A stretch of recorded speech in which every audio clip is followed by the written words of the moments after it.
Hi students, आइए आज हम लोग क्लास 12th के लिए मैथ पढ़ते हैं और इसमें हम लोग एक्सरसाइज 5.7 पढ़ेंगे।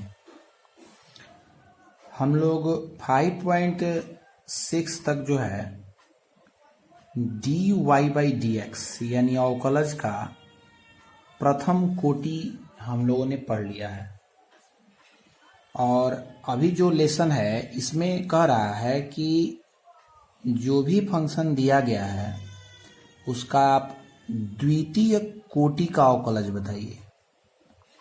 तो देखिए, घबराने वाली बात नहीं है, बहुत ही आसान है ये, इसको आप समझ सकते हैं।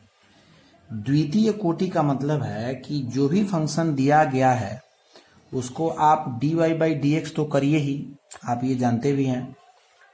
उसके बाद जो dy/dx का मान निकल के आता है जिसको आप आंसर लिख देते हैं, तो आपको उसको थोड़ा सा और आगे बढ़ाना होगा और उसको एक बार फिर से अवकलज कर देना होगा, तो वो बन जाता है द्वितीय कोटि का अवकलज। और इसको लिखने का ये तरीका है d2y/dx²। ठीक है, x के सापेक्ष समझिए कि 2 बार अवकलज करना द्वितीय कोटि का अवकलज है। ठीक है, तो ये चैप्टर बहुत ही आसान रहने वाला है। एक दो क्वेश्चन आप समझ लेंगे तो आप बना सकते हैं। देखिए, फर्स्ट क्वेश्चन हमारा है कि y = x² + 3x + 2। क्वेश्चन तो हमारा इतना ही है, लेकिन हम फंक्शन को y मानते हैं, तो इसका हमको द्वितीय कोटि का अवकलज करना है। तो ध्यान देंगे कि सबसे पहली बार हम जब इसका dy/dx करेंगे तो सब में d/dx x², 3 जो है कांस्टेंट है बाहर आ जाएगा, d/dx × x और d/dx 2, यानी सबके साथ हमने d/dx को पुट कर दिया।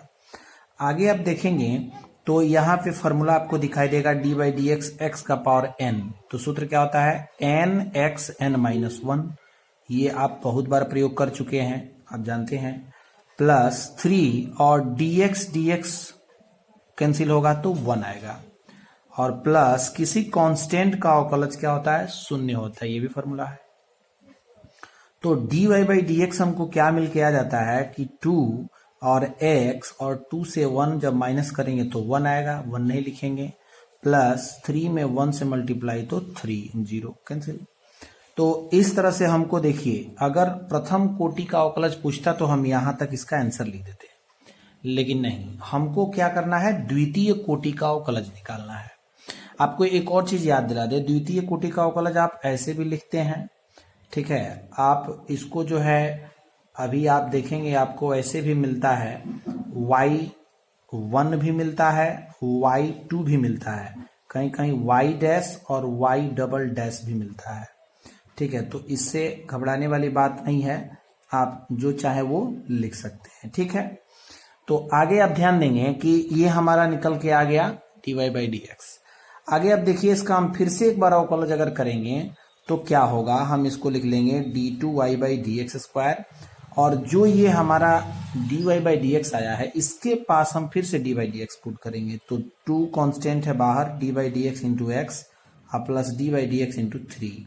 तो ध्यान से देखिए, 2 × dx 1 आ जाएगा, और 3 कांस्टेंट है तो 0, तो 2 से 1 में गुणा करेंगे 2, 0 जोड़ेंगे तो 2 ही रहेगा, यानी हमारा द्वितीय कोटि के अवकलज का आंसर इसका आ रहा है 2। ये हमारा आंसर होगा।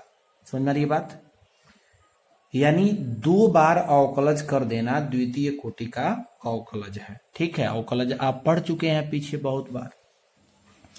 आप देखेंगे आपको एक और क्वेश्चन दिखाई दे रहा होगा जिसको हमने सॉल्व नहीं किया है, सिर्फ हिंट देने के लिए आपको लिखा हुआ है। देखिएगा, 6 नंबर क्वेश्चन है कि y = ex × sin 5x।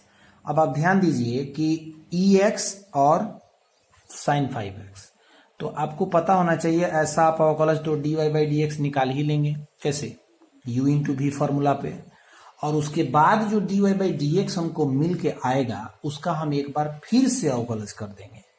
आसान है, हर बार हम वही बात कहेंगे कि 2 बार अवकलज कर देंगे तो हमको निकल के आ जाएगा द्वितीय कोटि का अवकलज। ठीक, अब एक क्वेश्चन नंबर 8 हम आपको बता देते हैं। ये आप समझ लीजिए कैसे हल हुआ है कि y is equal to tan inverse x, inverse वाला था इसलिए मैंने सोचा इसको बता दूं, लेकिन आसान है, घबराए नहीं। dy बाई डी एक्स और D by D x ten inverse x, प्रथम बार अवकलज करेंगे। आप जानते हैं इसका फॉर्मूला ही होता है D by D x ten inverse x का फॉर्मूला क्या है, 1/1 प्लस एक्स स्क्वायर। ये तो इसका निकल के आ गया, लेकिन हमको इसका चाहिए द्वितीय कोटि, तो हम एक बार फिर से अवकलज करेंगे तो डी बाई डी एक्स और 1/1 प्लस एक्स स्क्वायर, जो हमारा डी बाई डी एक्स निकल के आ रहा है उसका फिर से अवकलज करना है, इसका ध्यान रखिएगा। अब देखेंगे तो यहाँ पे हमको कुछ ऐसा नहीं दिख रहा है, तो हम इसको थोड़ा सा कन्वर्ट करेंगे तो हमको आ जाएगा। आप एक फॉर्मूला पढ़े होंगे कि 1/x अगर लिखा हो तो उसको हम x का पावर -1 लिख सकते हैं। तो आप ध्यान दीजिएगा 1/1 प्लस एक्स स्क्वायर, इसको अगर हम ऊपर लिखें तो ऐसे कुछ बन जाएगा 1 प्लस एक्स स्क्वायर -1।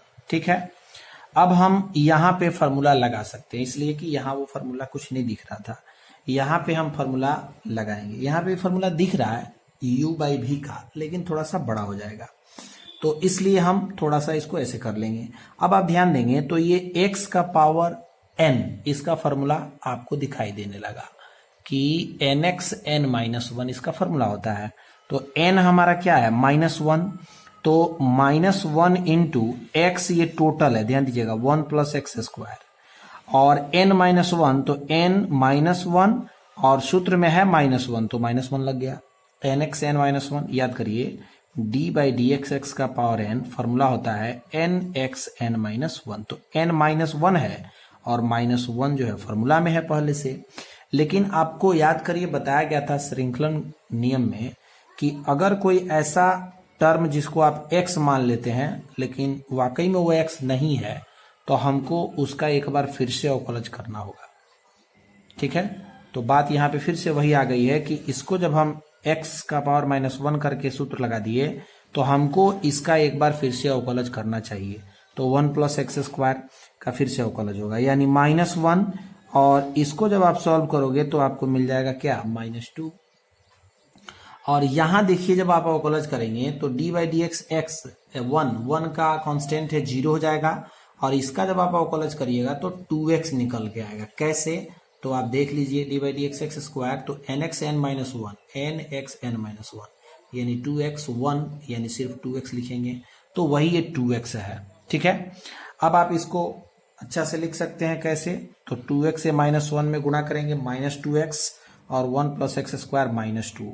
जैसे हम 1/x को x का पावर -1 लिखते हैं, वैसे ही अगर x का पावर -1 कहीं हो तो हम 1/x भी लिख सकते हैं।